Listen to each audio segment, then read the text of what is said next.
कहीं की सत्ता के संरक्षण में ही चल रहा है। लेकिन राजस्व और पुलिस की भूमिका अब हम जानते हैं कि अगर जो चौकीदार पटवारी जो होता है वहां की शासकीय भूमि की रक्षा का जिम्मा होता है, पुलिस जो होती है बीट होती है। लेकिन इतना बड़ा शासकीय भूमि पर बड़ा मकान बनना, करोड़ों की संपत्ति बननी, प्रशासन पप्पू धाकड़ को दोषी बता रहा है। तो क्या वो अधिकारी जिनको जिम्मेदारी दी गई थी वो दोषी मानते हैं या नहीं मानते हैं? सर ये बात सही है, पटवारी भूमि का संदेह है। पटवारी को इसके खिलाफ पहले कार्रवाई करना चाहिए। राजस्व सीमा में थी तो कार्रवाई क्यों नहीं करी? कांग्रेस का काम है आरोप लगाना।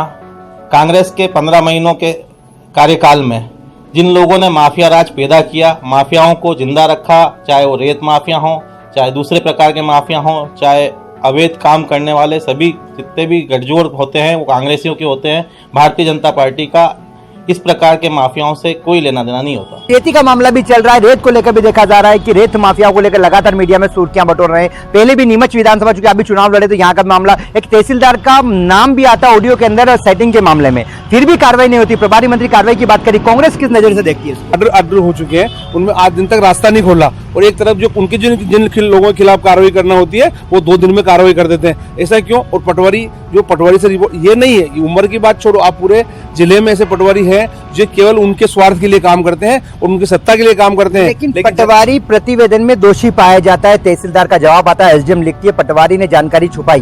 क्या लगता है दोबारा अगर आप तस्कर पप्पू धाकड़ को खत्म करना चाहते हो, माफिया का अभियान सफल बनाना है तो पटवारी पर कार्रवाई नहीं होना, वापस तस्कर पप्पू धाकड़ जैसे कई तस्कर तैयार होंगे या नहीं भाजपा की?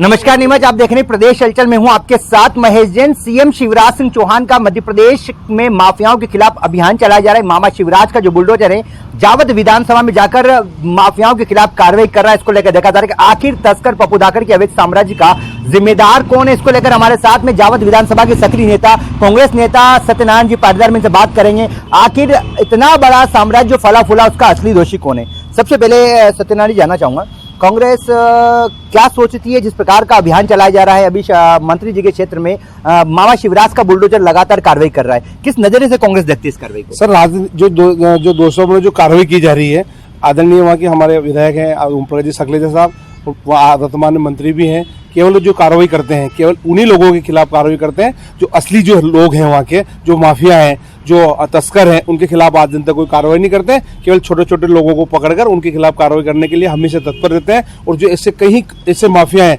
तस्कर हैं, जिनके खिलाफ आज दिन तक ओम प्रकाश सकलेचा ने 20 साल में कोई कार्रवाई नहीं करी है। तस्कर पप्पू धाकड़ का इतना बड़ा अवैध साम्राज्य फल फूल गया, करोड़ों की संपत्ति बता रहे हैं, अब आलीशान मकान बन गया, वेल फर्निश, तस्कर का गोदाम बन गया, डोरा चोरा का मकान, पूरे हथियार तक मिले वहां पे। क्या लगता है इस साम्राज्य के पीछे असली दोषी राजस्व और पुलिस की क्या भूमिका होती है? सर ये बात सही है कि उसके घर पे डोरा चोरा मिला है, एनसीबी ने रेड डाली थी, उसके 17 क्विंटल का केस बना है और सुनने में भी आया था कि बीच उसने पुलिस पर हम फायरिंग भी करी थी, उसके खिलाफ 307 का प्रकरण भी दर्ज हुआ है। ठीक है, तस्करी की है तो उसको सजा मिलना चाहिए, हम उसके कोई पक्षधर नहीं है, पर लेकिन ये दोस्तपूर्ण कार्रवाई ओम प्रकाश सकलेचा पप्पू धाकड़ पे क्यों करवाई? उनको स्पष्ट है कि तस्कर तो बहुत सारे हजारों प्रकरण जावद में हो रहे हैं, हमेशा प्रकरण हो रहे हैं, उनके खिलाफ तो कोई कार्रवाई करा ही नहीं। केवल एक पप्पू धाकड़ को केवल टारगेट बनाकर एक समाज विशेष के लोगों को और ओम प्रकाश सकलेचा उनके खिलाफ कार्रवाई करवा रहा है। कार्रवाई नहीं होती तो कांग्रेस फिर भी सवाल खड़े करती, भाजपा से जुड़ा हुआ व्यक्ति है वो, तो सवाल तो दोनों तरफ खड़े होते हैं। ठीक है, ऐसी भाजपा से कांग्रेस से जुड़ा हुआ ऐसा व्यक्ति तो पहली बात तो है भी नहीं। वो सरपंच जो चुनाव लड़ा था अभी, ये बात सत्य है, ना तो उसने कांग्रेस का सपोर्ट किया ना बीजेपी का सपोर्ट किया। हमेशा वो सरपंच बनने के बाद इस परिस्थितियों में उलझ गया, उसकी कोई राजनीतिक बैकग्राउंड तो है ही नहीं। पर लेकिन ये बात सही है कि बीच में अभी एक सम्मेलन हुआ था, उसमें उसने भूमिका निभाई थी भाजपा के, तो उसने कहीं की भाजपा की सदस्यता ग्रहण करी है।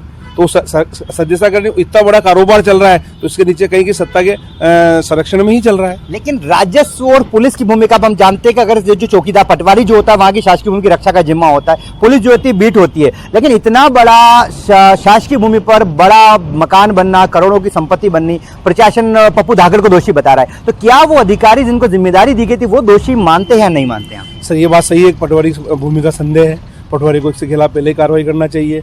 राजस्व सीमा में थी तो कार्रवाई क्यों नहीं करी? और कार्रवाई ऐसे पटवारियों की तो और तहसीलदारों की तो ये हालत है इन 15 सालों में। आज एक गरीब आदमी का कोई अगर रास्ता रोक लेता है उसके खिलाफ, तो अगर कोई आवेदन देता है तो उसके खिलाफ 6 महीने तक तो उसमें प्रकरण चलेगा, उसके बाद आर्डर होगा, आर्डर होने के बाद 6 महीने 12 महीने 10 साल तक उसके आज दिन तक रास्ते के प्रकरण चल रहे हैं, जिनमें आर्डर हो चुके हैं उनमें आज दिन तक रास्ता नहीं खोला, और एक तरफ जो उनके जिन लोगों के खिलाफ कार्रवाई करना होती है वो 2 दिन में कार्रवाई कर देते हैं। ऐसा क्यों? और पटवारी से रिपोर्ट ये नहीं है, ये उम्र की बात छोड़ो, आप पूरे जिले में ऐसे पटवारी हैं जो केवल उनके स्वार्थ के लिए काम करते हैं और उनकी सत्ता के लिए काम करते हैं। लेकिन पटवारी प्रतिवेदन में दोषी पाया जाता है, तहसीलदार का जवाब आता है, एसडीएम लिखती है पटवारी ने जानकारी छुपाई। क्या लगता है दोबारा अगर आप तस्कर पप्पू धाकड़ को खत्म करना चाहते हो, माफिया का अभियान सफल बनाना है, तो पटवारी पर कार्रवाई नहीं होना, वापस तस्कर पप्पू धाकड़ जैसे कई तस्कर तैयार होंगे या नहीं भाजपा की सरकार? ये बात सही है, पटवारी के खिलाफ अगर आरोप आया है और सिद्ध हुआ है तो उसके खिलाफ कार्रवाई होना चाहिए, अगर नहीं होती है तो गलत बात है। अभी रेती का मामला भी चल रहा है, रेत को लेकर भी देखा जा रहा है कि रेत माफिया को लेकर लगातार मीडिया में सुर्खियां बटोर रहे हैं। पहले भी नीमच विधानसभा चूंकि अभी चुनाव लड़े तो यहाँ का मामला, एक तहसीलदार का नाम भी आता ऑडियो के अंदर सेटिंग के मामले में, फिर भी कार्रवाई नहीं होती। प्रभारी मंत्री कार्रवाई की बात करी, कांग्रेस किस नजर से देखती है इसको? सर ये बात है, रेती का बहुत बड़ा एक माफिया बन चुके हैं अभी। पहले 17 सालों में 15 महीने में हमारी सरकार थी, हमने खूब रोकने का प्रयास किए, और ऐसा जो 17 सालों से जो रेत के मामले में जो भाजपा के लोग हैं, चाहे नीमच के हो, चाहे झावत विधानसभा में हो, चाहे मनासा क्षेत्र में हो, रेत का बहुत बड़ा एक सिंडिकेट है। वो सिंडिकेट चलता, जो रेत वास्तव में 20,000 रुपये में डंपर मिल सकती है वो आज 35,000 रुपये मिल रही है। 15,000 का गैप है जो भाजपा के जो विधायकों के और मंत्रियों के चेले चपाटे हैं, और वो माफिया रेत माफिया बन चुके हैं। और कल ही अब झावत का एक उदाहरण सामने अभी मैंने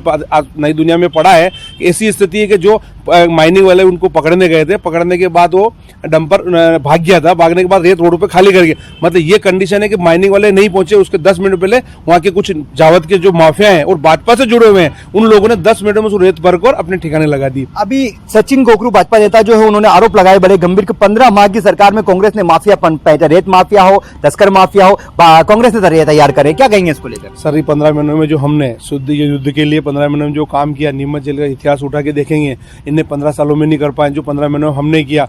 जो स्वास्थ्य के खिलाफ, जो मानव एक जीवन के खिलाफ ये बहुत बड़ा षड्यंत्र नीमच जिले में चलता है, जिसमें चाहे धनिया का मामला हो, चाहे मिलावटखोरी हो, कलौंजी में रबड़ की चूरी में कतरन डाल देते हैं, इससे कई प्रकरण दूध में हो चाहे मावे में हो, ऐसे कई प्रकरण 15 महीनों में बने।